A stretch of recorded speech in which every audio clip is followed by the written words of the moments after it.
khỏi chiếc khắp bài bảo lãng pin khởi nơi pin ông nơi sáng tác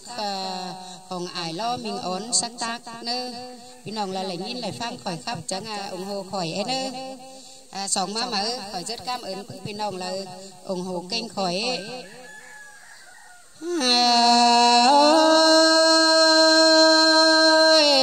anh khởi beng em ni nano ya ba te jo ban man ha chờ ăn cơn đê bỏ phải sang ca man cài tê đô ăn to trong phải quán kinh chế thôi na hòa cô nhinh ơi ya ba sao lê sao mẹ pa lòng chờ cơn đế hà nô bay sao bèo pa nơ hờ mẹ hòa máu cơn đế hòa có nhinh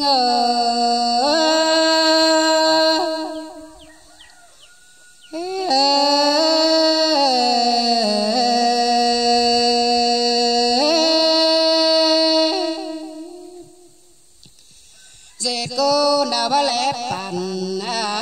mặc non hòa nhung cơn đế đuôi nó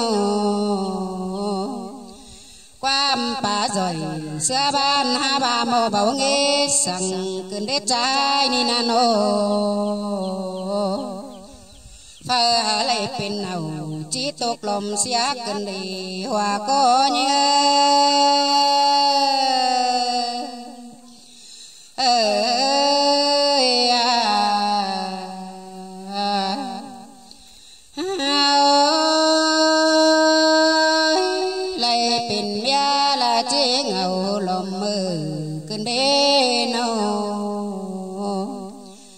chi chuộc thầy ta rồi tê bươn chi nhận tê đồ của coi mơ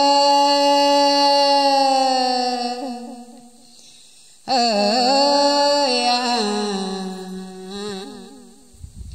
hà ma không chờ ta cánh nái lại bà cơn đế huế nô ya ba khởi nần man bảo pin côn trên ano quả cô nhí ngào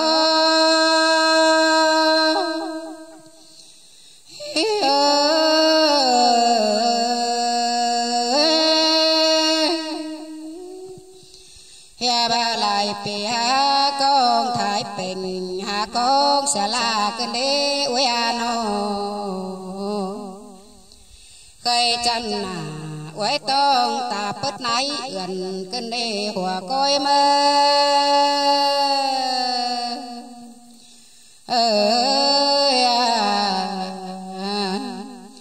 ya ba sao ảo qua bảo pin dệt nắn quăng bàn cơn đê với ano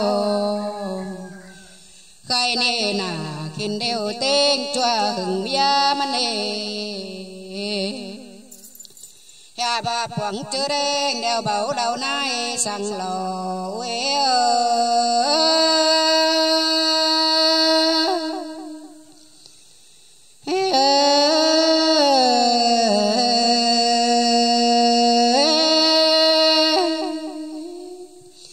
anh khởi em ơi quăng chữ ngay đeo bảo đầu bà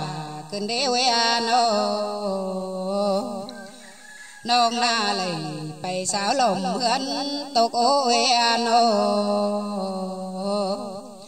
loang phòa mía hưng hừ bảo chữ đời nền tê đô hòa coi mơ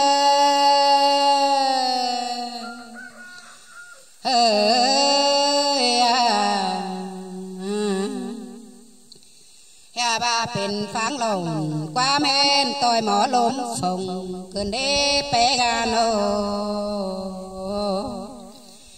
cha cùng em cởi lòng mệt ngơn một ta cơn đế trái ni nano khởi quăng lầy nai cô chia bắt thủy băng bên ni là qua uế ano chế pin khởi hàng càng chặt nhìn pin hàng tê lò sai chờ ha